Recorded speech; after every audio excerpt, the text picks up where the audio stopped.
Thank you, council members and committee staff, for allowing me to speak with you today. My name is Zac Hoffman.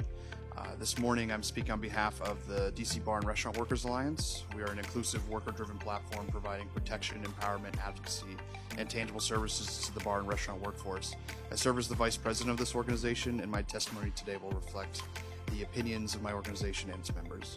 I want to begin today speaking to the overall quality of the Mayor's Office of Nightlife and Culture. It's been our experience that both the director and his staff have served an important and necessary role in our community. We are grateful for their continued support of workers and believe that Director Townsend will allow for a more direct and personal connection to our government, especially when it feels at times that we have little representation to look to. Director Townsend is going far and beyond his mandate to bring together this diverse community, and it is our hope that we will continue to work closely with him and his staff in the future. We believe his new office lives up to the directive to promote efficiencies for the district's after-hours economy by serving as a central point of contact between the DC government, nightlife industry, and district residents. It is, however, our feeling that with the relationship between the Office of Nightlife and Culture and the Nightlife Commission, and specifically with regards to true representation, this committee and its council members should consider exploring key amendments to the Nightlife Commission legislation that created the Office of Nightlife and Commission more specifically. As the Nightlife Commission began to form and come together, it was clear that Monk and this commission would work closely to discover solutions to problems facing the nightlife community in a very general way. It was also been clear that member makeup and subsequently the overall effectiveness of this commission may be lacking a complete picture when discussing its solutions and when making policy recommendations. Through discussions had with bar and restaurant workers throughout the district, the consensus is that the addition of a worker to the Nightlife Commission would greatly benefit the workforce at large. The complexities and nuances of our industry, specifically at the worker level, are vast. To not include a voice on the commission that represents our interests and perspective is to lose out on a vital source of information required to make important and well-informed decisions. DCBRWA wants the Nightlife Commission to have all available voices at the table to better serve the community in which it was designed to support. It is our opinion that in conjunction with Monk and the Council, a series of roundtables should be organized to explore the impact a change like this could make. It is entirely possible other additions to the Commission could be uncovered during a review and dialogue with the industry, leaders, and workforce.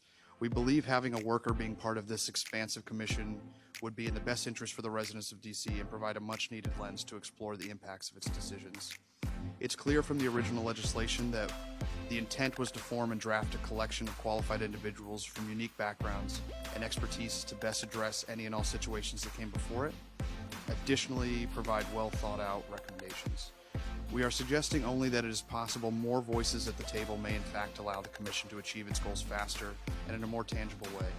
By having a worker, not an advocate for workers, but an actual worker, involved in the conversation regarding any aspect of the bar and restaurant ecosystem, it will undoubtedly gain an important insight into the reality of our industry rather than waste time speculating or only having a certain perspective at the table. The objective we want to achieve is clarity through representation. We all gain when we strive to be inclusive and understanding in all ways that we can be. We're asking for this committee, Director Townsend, the Council, and the Nightlife Commission to come together and begin identifying the gaps in representation on this commission to allow for a dialogue to begin. Given the closeness of the relationship between Monk and the commission itself, we feel this is important. In closing, DCBRWA wants to make one clarifying statement regarding this proposal.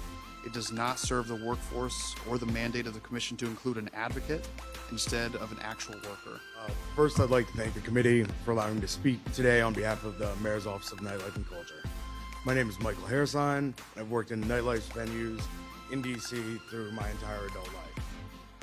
I'm also the acting secretary of the DC Bar and Restaurant Workers Alliance, but I'm testifying today as a public witness. I've attended multiple events that the Monk's office has done, including the quarterly informational sessions and the active shooter training, which I think are incredibly valuable additions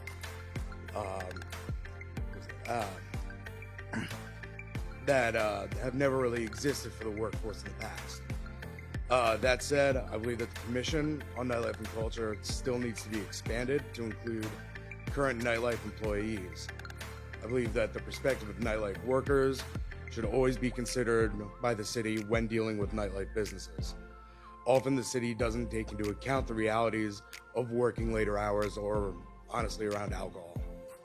One quick example would be that when ABRA proposed to have managers' licenses at establishments, it entirely disregarded any semblance of the realities of working in nightlife, such as the fact that there would be safety concerns about having your actual name out there, or if you were working at multiple venues and you needed that license on your person. Beyond that value that a current nightlife worker would add to the commission, the city recognizing our workforce as a professional workforce is just as important to me. Too often, self-proclaimed advocacy groups misappropriate the manual labor that we do with menial labor.